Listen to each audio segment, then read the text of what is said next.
এই সূরাটাকে আল্লাহ কেমন যেন একটা মানপত্রের মতো বানিয়েছেন। আমাদের কোনো প্রোগ্রামে যদি প্রধানমন্ত্রী আসে, এমপি আসে, আমরা তাদেরকে স্মারকলিপি বা মানপত্র দেই না? এই মানপত্রের শুরুতে আমরা এমপি সাহেবের, মন্ত্রী সাহেবের প্রশংসা করি। কি করি? প্রথমে প্রশংসা করি, এরপরে নিজেদের পরিচয় দেই যে আমরা কারা, আর সবশেষে আমরা আমাদের দাবি দাওয়া পেশ করি। ঠিক কিনা? এই সূরার ভেতরও আল্লাহ তাআলা 3 ভাগে সূরাটাকে ভাগ করেছেন। প্রথমে আল্লাহ বলছেন আমার প্রশংসা তোমরা করবে, যেমন মন্ত্রীর প্রশংসা তোমরা যেমনি করো, শুরুতে আমার প্রশংসা করে নিবে। এরপরে তোমরা কারা, তোমাদের পরিচয় আমার কাছে দিবে, আর সবশেষে তোমাদের কি দাবি দেওয়া, কি দরকার, কি চাহিদা আমার কাছে বলবে, আমি পূরণ করে দেব। ঠিক কিনা? আমাদের মনের চাহিদা পূরণ করে দিতে পারে কে? কেউ যেটা দেয় না, দেয় কে? আমাদের যার যা লাগবে সবও যদি দিয়ে দেয়, আল্লাহর কোনো কমতি হবে? আল্লাহ বলে লাউ আন্না আউওয়ালাকুম ওয়া আখিরাকুম ওয়া ইনসাকুম ওয়া জিন্নাকুম কামু আলা সাঈদিন ওয়াহিদ। পৃথিবীর সব মানুষগুলো একসাথে দাঁড়িয়ে যদি আল্লাহর কাছে চায়, আল্লাহ এটা দাও, ওইটা দাও, এটা লাগবে, ওইটা লাগবে, চাহিদার কথাগুলো যদি বলে বেড়ায়, আর আল্লাহ একটার পর একটা তাদের চাহিদা যদি পূরণ করে দেয়, সবাইকে যার যা মনে চায় সবও যদি দিয়ে দেয়, আল্লাহ বলে আমি আল্লাহর ধনভাণ্ডারের 1 ইঞ্চিও কমবে না। এজন্য কেউ যেটা দেয় না, দেয় কে? আল্লাহ দেয়। তার মানে এই সূরার শুরুতে কেমন করে আল্লাহর প্রশংসা করব আল্লাহ সেটা শিখালেন, তারপরে কেমন করে আমরা আমাদের পরিচয় আল্লাহর কাছে তুলে ধরব সেটা শেখালেন, আর সবশেষে নিজেদের দাবি দেওয়া আল্লাহর কাছে কেমন করে পেশ করব সেটাও শিখালেন। ঠিক কিনা? শুধু ফরজ নামাজগুলা যারা পড়ে 5 ওয়াক্তের শুধু ফরজ, তাদের কমপক্ষে এই সূরা ফাতিহাটা 17 বার পড়া লাগে। কয়বার? আর যারা সুন্নাত সহ পড়ে তাদের কমপক্ষে 32 বার পড়া লাগে। কয়বার?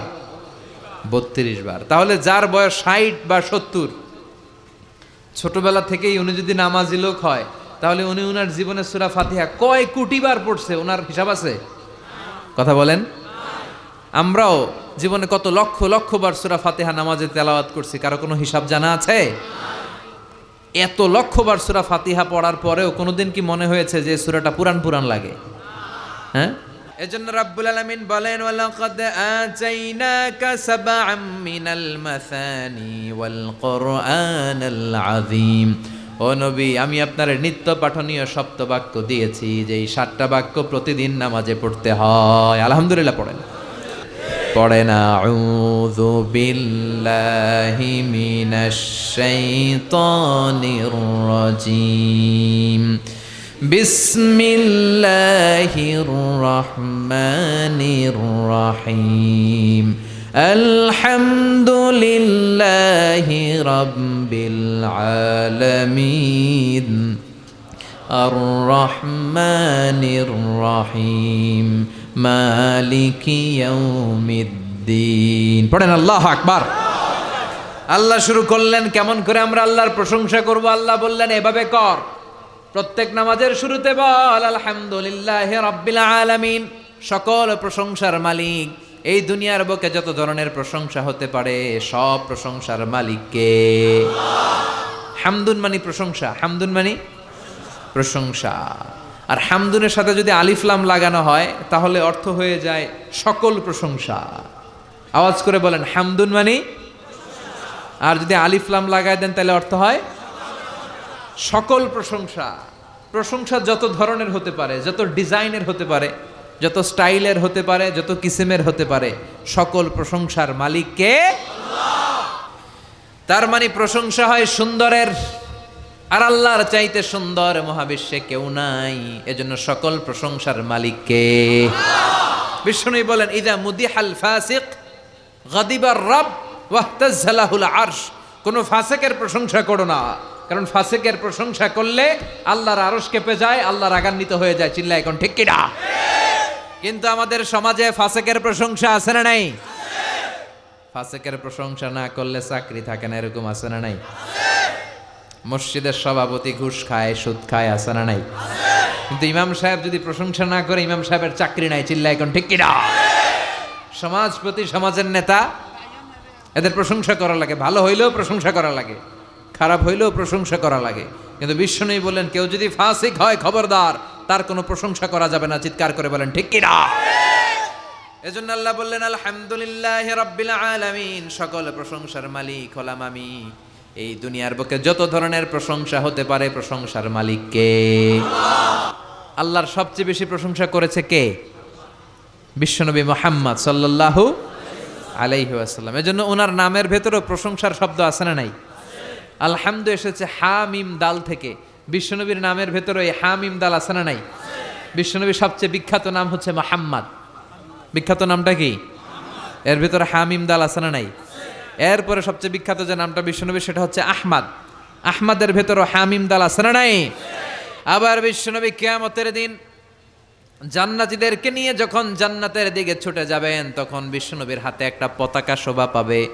ওই পতাকার মধ্যে ওই শব্দটা লেখা থাকবে যেই শব্দ দিয়ে আল্লাহ সূরাতুল ফাতিহা শুরু করেছেন। কোন শব্দ দিয়ে আল্লাহ সূরা ফাতিহা শুরু করেছেন? আলহামদু। বিশ্বনবীর এই পতাকার মধ্যে লেখা থাকবে আলহামদু। সুবহানাল্লাহ পড়েন। লিওয়াউল হামদ মানে প্রশংসার পতাকা। কারণ এই নবী দুনিয়ার বুকে সবচাইতে বেশি প্রশংসা করেছে কার? এজন্য এই নবী প্রশংসার পতাকা নিয়ে জান্নাতবাসীদেরকে সাথে নিয়ে জান্নাতের দিকে ছুটে যাবে। এজন্য আল্লাহ ডেকে বলে, গোলাম আমার প্রশংসা করে কোনোদিন তোরা শেষ করতে পারবি না।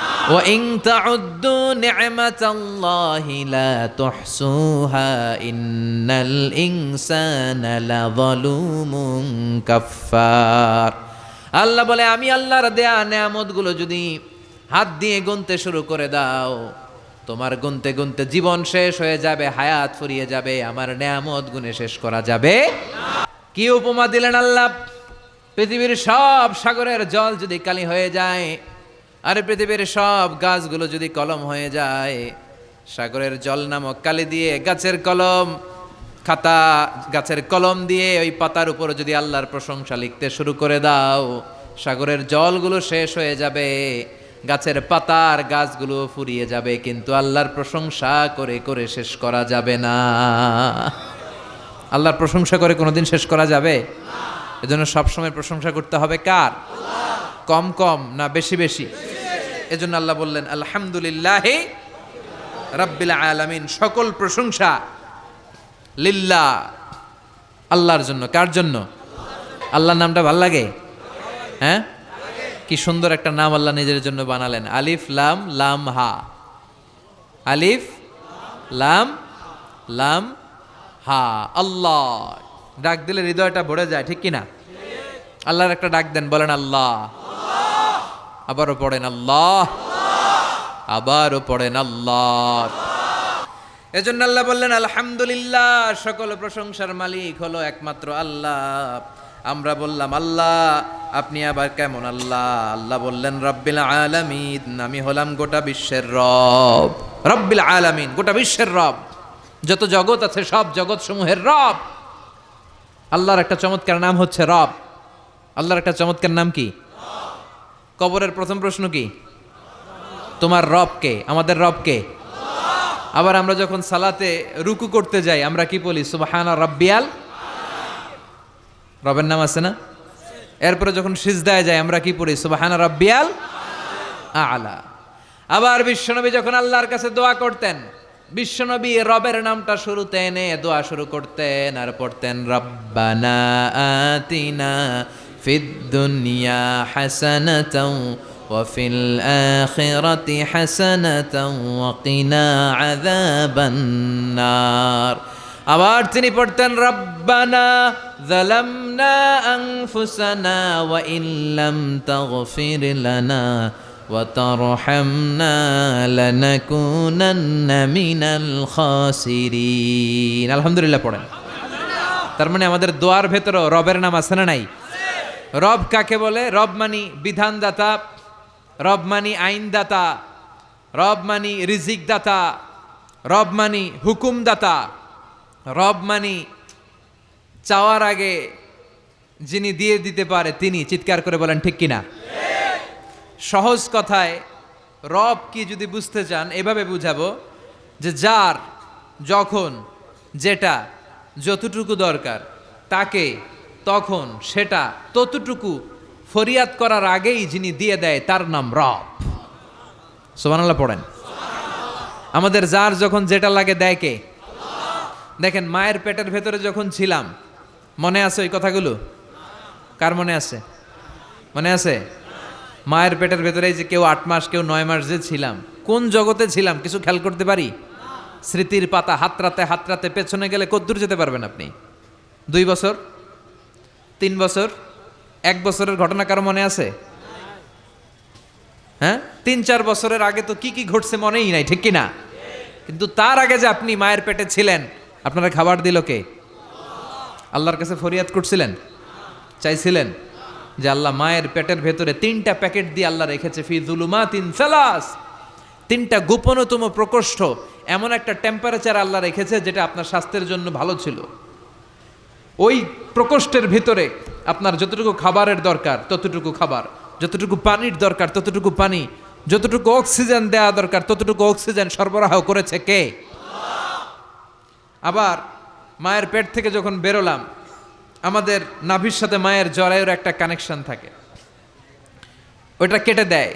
কেটে দিলে বাচ্চা ওয়া ওয়া করে কাঁদে। আসলে সে আল্লাহরে ফরিয়াদ করে, বলে আল্লাহ পেটের ভেতরে 8 মাস ছিলাম, তুমি একটা লাইন দিয়ে খাবার দিছো, দেখো দুনিয়ার মানুষরা কেটে দিয়েছে, খাবো কি? আল্লাহ বলে, গোলাম চিন্তার কারণ নাই, খাবারের একটা লাইন ছিল, এর বদলে আমি তোর মায়ের বুকের ভেতরে এখন খাবারের 2টা লাইনের ব্যবস্থা করে দিলাম। পেটের ভেতরে যখন ছিলাম রিজিক দিল কে?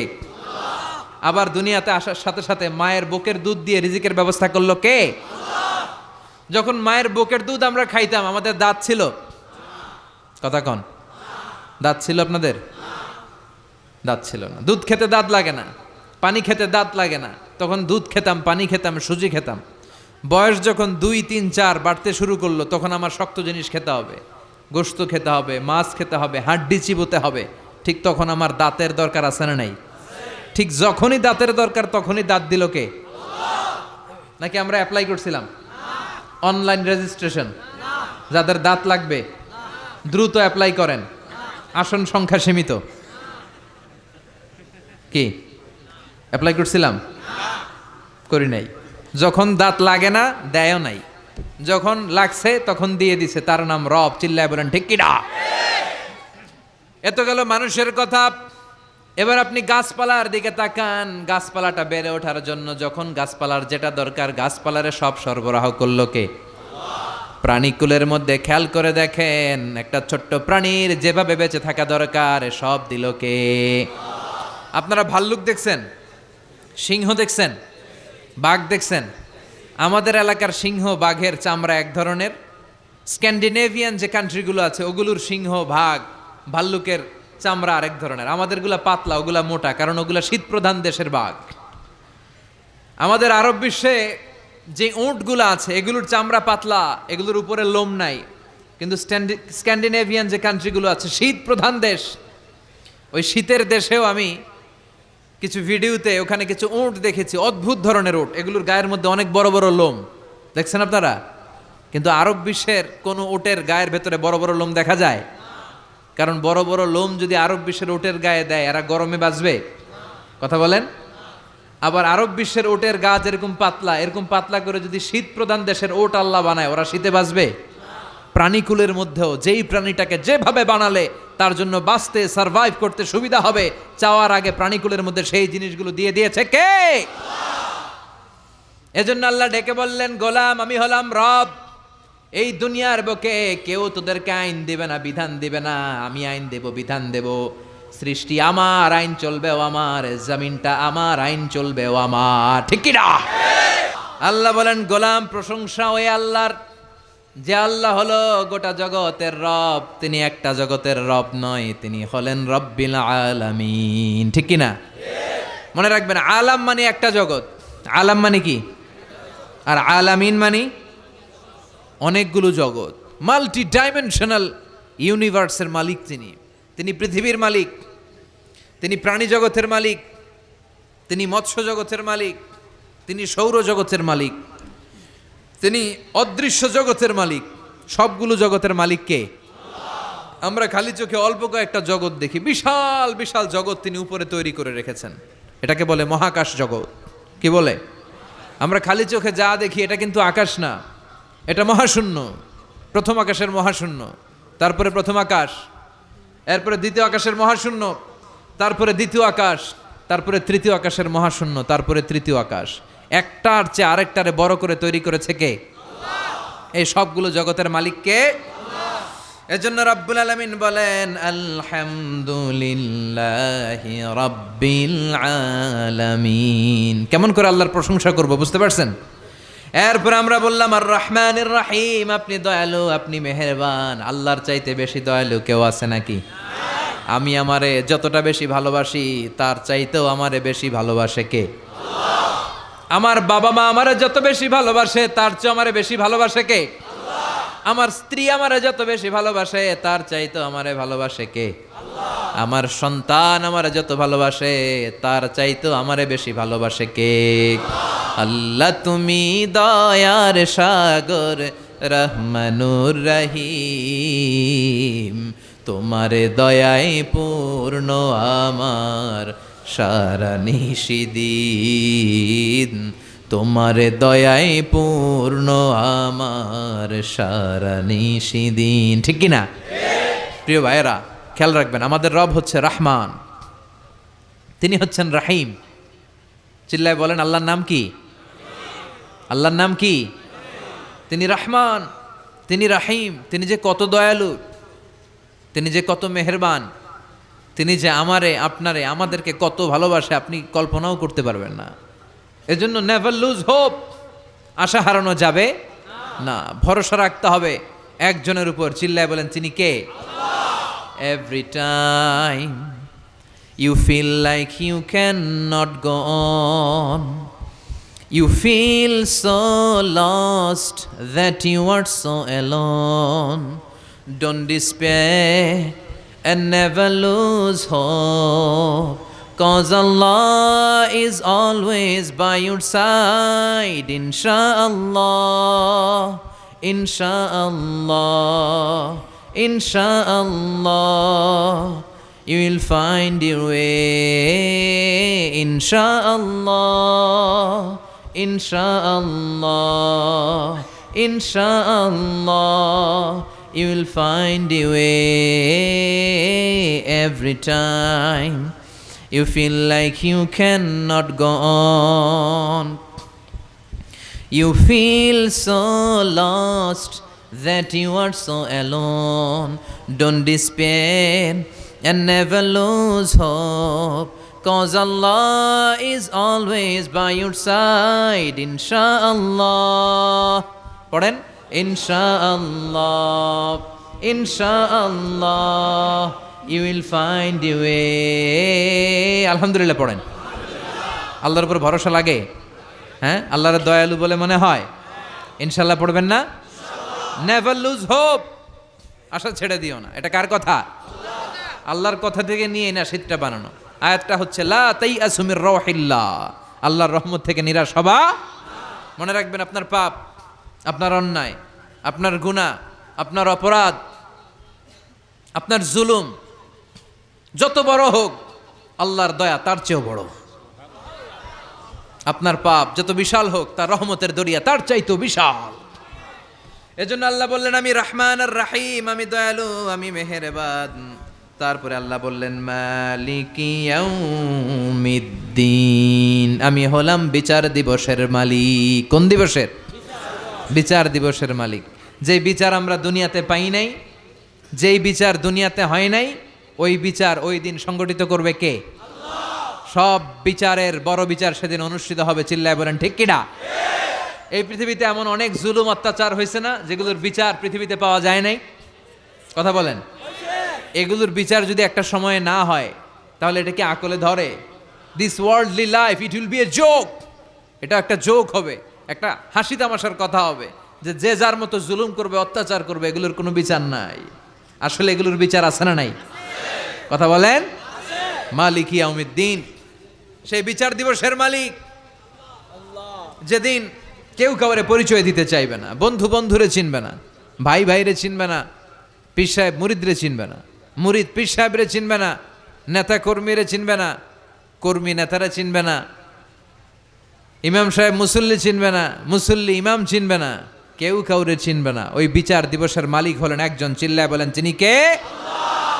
এরপর আমরা আল্লাহর কাছে নিজেদের পরিচয় দিলাম, আমরা বললাম ইয়াকা না'বুদু ওয়া ইয়াকা নাস্তাঈন। আল্লাহ, শুধুমাত্র তোমার ইবাদতই আমরা করি, শুধুমাত্র তোমার কাছে সাহায্য চাই। আমরা ইবাদত করি কার? আল্লাহ। সেজদা দেই কারে? আল্লাহ। মাজারে দেয়া যাবে না? কি বলেন? মাজারেও দুই একটা দিলাম, মসজিদেও দিলাম, মাজারেও দিলাম, এই ভাগাভাগি করা যাবে? আল্লাহর সাথে ভাগাভাগি চলে? আল্লাহ হচ্ছে বড় সাহেব, সব রাজার বড় রাজা, তার সাথে কোনো ভাগাভাগি চলে না। চিল্লা এখন ঠিক কিনা? ইবাদতের পুরোটা তারে দিয়ে দিতে হবে, সেজদা দিতে হবে শুধু একটা জায়গায়, সেজদা পাওয়ার অধিকারী শুধু একজন, চিল্লায় বলতে হবে তিনি কে? আল্লাহ। এজন্য আল্লাহ বলে ইয়াকা না'বুদ ওয়া ইয়াকা নাস্তাঈন। গোলাম এইভাবে বল যে আল্লাহ, আমাদের ইবাদত, আমাদের সব কিছু তোমার জন্য। ইন্না সলাতি ওয়া নুসুকি ওয়া মাহইয়ায়া ওয়া মামাতি লিল্লাহি রাব্বিল আলামিন। আমার সালাত, আমার রোজা, আমার যাকাত, আমার ইবাদত, সব কিছুর মালিক কে? ইবাদত করতে হবে একজনের, তিনি কে? আল্লাহ। শিরক করা যাবে? না। আল্লাহ সব গুনাহ মাফ করে, শিরকের গুনাহ মাফ করে? কক্সবাজারে তো শিরক টিরক নাই না? চকরিয়াতে মাজার টাজার নাই নাকি? মাজারের রাজধানী? হ্যাঁ, কবর জিয়ারত করে সুন্নাত। যে কারো কবর আপনি জিয়ারত করবেন, তার জন্য যে দোয়া করবেন, কিন্তু কবরে থাকা লোকটার কাছে কিছু চাওয়া যাবে? হাত পাতা যাবে? হাত পাততে হবে একজনের কাছে। চিল্লায় বলেন তিনি কে? আল্লাহর প্রশংসা আমরা করলাম, নিজেদের পরিচয় আল্লাহর কাছে আমরা দিলাম। এবার দাবি দেওয়ার দরকার আছে না নাই? আমরা দাবি দেওয়া পেশ করলাম, বললাম ইহদিনাস সিরাতাল মুস্তাকিম। এই দোয়াটা প্রতিদিন পড়তে হবে, রাজি আছেন? শুধু নামাজেই না, শুধু নামাজে সূরা ফাতিহার সময় না, অবসর সময় পেলে আপনি পড়বেন ইহদিনাস সিরাতাল মুস্তাকিম। কি পড়বেন? আওয়াজ করে পড়েন, কি পড়বেন? ও আল্লাহ, তুমি আমাদেরকে সরল সঠিক পথ দেখাও। বিশ্বনবী খেজুর গাছের ডালা ভেঙে মরুভূমিতে একটা দাগ টানলেন, আর দাগ টেনে বললেন এটাই আল্লাহর পথ, এটাই সিরাতুল মুস্তাকিমের পথ। এরপর ওই দাগের ডানে বায়ে অনেকগুলো ছোট ছোট দাগ টানলেন, ফি ইয়ামিনিহি ওয়া শিমালি। আর বিশ্বনবী সাল্লাল্লাহু আলাইহি ওয়াসাল্লাম বললেন হাযিহি সুবুল মুতাফাররিকা, এগুলো হচ্ছে নানা পথ, নানা মত, এগুলো শয়তানের পথ, শয়তানের মত, শয়তানের হাতছানি। তোমাদেরকে এই সোজা পথে, কোরআনের পথে চলতে হবে। ডানে বায়ে শয়তানের অনেক পথ, অনেক মত তোমাদেরকে হাতছানি দিবে, লোভ দেখাবে, তোমাদেরকে প্রভাবিত করতে চাইবে, তোমাদের ঈমান নষ্ট করতে চাইবে, কিন্তু মুমিন ডানে বায়ে তাকাবে না। চিল্লা এখন ঠিক কিনা? মুমিন হেদায়েত চায় একজনের কাছে, তিনি কে? আল্লাহ। আমাদের রাস্তা দেখায় কে? আল্লাহ। আমরা পথ ভুলে গেলে পথ দেখায় কে? আমি যদি কোনো দিন পথ ভুলে যাই, হাতছানি দিয়ে কাছে নিও, মমতার বন্ধনে আমায় বেঁধে সব ভুল ক্ষমা করে দিও। আমি যদি কোনো দিন পথ ভুলে যাই, হাতছানি দিয়ে কাছে নিও, মমতার বন্ধনে আমায় বেঁধে সব ভুল ক্ষমা করে দিও। আওয়াজ করে পড়ে না আমিন। এরপর আমরা আল্লাহরে বললাম আল্লাহ সিরাতুল মুস্তাকিম আমাদের দেখাবা, কিন্তু ওই পথটা যেন এমন হয় যেই পথের মধ্যে তুমি নিয়ামত দিয়েছো। সিরাতাল্লাযীনা আন'আমতা আলাইহিম, সিরাতাল্লাযীনা আন'আমতা আলাইহিম। আল্লাহ ওই পথ যেই পথের উপর তোমার নিয়ামত বেশি না কম?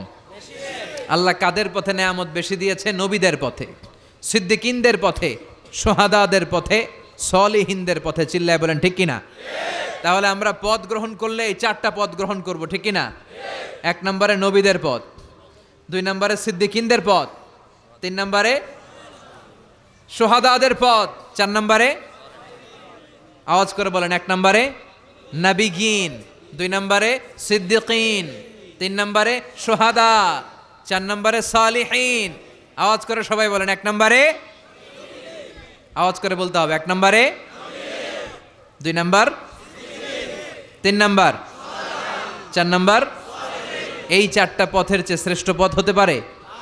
এই চার শ্রেণীর লোকের চেয়ে শ্রেষ্ঠ কোনো মানুষ আল্লাহর জমিনে থাকতে পারে? নবীদের পথ। নবীরা আমাদের মডেল। তাদের কারো কথার সাথে কারো কথার বৈপরীত্য ছিল না। পৃথিবীর কোন নবী বলছে আল্লাহ একজন, আরেক নবী আইসা কয় না আল্লাহ দুইজন হইতে পারে? হয়েছে?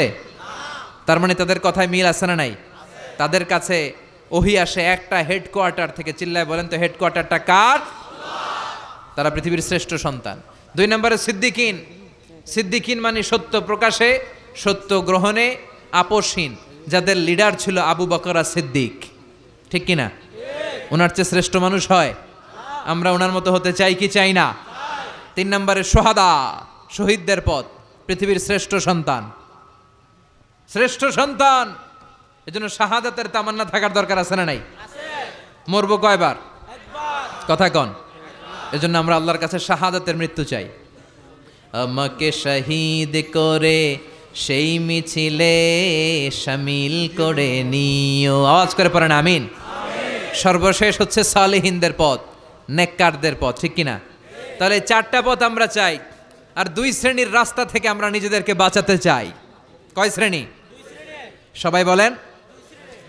আমরা বললাম আল্লাহ এই 4 শ্রেণীর রাস্তায় যেন আমরা থাকতে পারি, চলতে পারি, কিন্তু 2 শ্রেণীর রাস্তা থেকে আমরা নিজেদেরকে বাঁচাতে চাই। গায়রিল মাগদুবি আলাইহিম ওয়ালাদ-দাল্লিন। গায়রিল মাগদুবি আলাইহিম, আল্লাহ যাদের উপর তুমি রাগান্বিত, তোমার ক্রোধ আর রাগ যেই দলের উপর, ওই দলে আমরা ঢুকতে চাই। ওইটা হচ্ছে ইহুদিদের দল। কাদের দল? পৃথিবীতে সবচাইতে নিকৃষ্ট জাতি। ওরা নিজেদের নবীদেরকে নিজেরা মেরেছে, গোটা বিশ্বে বিশৃঙ্খলা লাগিয়েছে। এই পৃথিবীতে যত প্রথম বিশ্বযুদ্ধ, দ্বিতীয় বিশ্বযুদ্ধ, যত পৃথিবীতে অস্ত্রের মহড়া, সব যুদ্ধ আর অস্ত্রের নাটের গুরু হচ্ছে ইহুদিরা। চিল্লায় এখন ঠিক কিনা? গোটা বিশ্বব্যাপী যত ঝঞ্ঝাল, এগুলোর নাটের গুরু হচ্ছে ইহুদিরা। ওদের পথ আমরা চাই না। পাশাপাশি ওয়ালাদ-দাল্লিন, পথভ্রষ্ট যারা, যাদের নবীকে তেল মালিশ করতে করতে সম্মান দিতে দিতে আল্লাহর চেয়ারে বসাইছে। ওরা বলে ঈসা আলাইহিস সালাম নাকি আল্লাহর ছেলে, মারিয়াম আলাইহিস সালাম নাকি আল্লাহর স্ত্রী। আমরা এই পথ মানি না। আমরা বলি কুল হু আল্লাহু আল্লাহুস লাম ইয়ালিদ ওয়া লাম ইয়াকুল লাহু। আমরা বলি আমরা ইহুদিদের পথ মতো মানতে চাই না, আমরা খ্রিস্টানদের পথেও চলতে চাই না, আমরা নবীদের পথ, সালেহিনদের পথ, সিদ্দিকিন আর সোহাদাদের পথ চাই। ঠিক কি না? এই যে এতগুলো প্রার্থনা বাক্য যে পড়লাম, এখন আমিন বলার দরকার আছে না নাই? আওয়াজ করে পড়বেন আমিন। সালাতে যখন সূরাতুল ফাতিহা পড়েন তখন আপনারা আমিন বলবেন, জোরে বলবেন কিংবা আস্তে বলবেন, কিন্তু বলবেন। আমিন বলা ছেড়ে দিয়েন না আবার। নাকি আমিন লইয়া কিলাকিলি করবেন? কিলাকিলি করবেন কারা কারা দেখি? চকরিয়াতে আছে আমিন লইয়া কিলাকিলি? কিলাকিলি করা যাবে? আমরা সালাতের পরে সূরা ফাতিহা যখন পড়বো, পড়ার পরে আমরা আমিন পড়বো। আমরা সূরাতুল ফাতিহা থেকে যা শিখলাম নিজেদের জীবনে বাস্তবায়ন করব। আর সব সময় বিপদে আপদে একজনের কাছে প্রার্থনা করব, তিনি কে? কেউ যেটা পারে না, পারে কে? অসুস্থ হলে কোন সূরা পড়ে ফু দিবেন? জোরে বলেন, মনে থাকবে তো? সূরা ফাতিহার অর্থ আজকে সবার কাছে পরিষ্কার হয়েছে তো? এটার মর্ম কথা ক্লিয়ার হয়েছে সবার কাছে? আল্লাহ তুমি আমাদের সবাইকে কথাগুলো বুঝার ও আমল করার তৌফিক দান করো।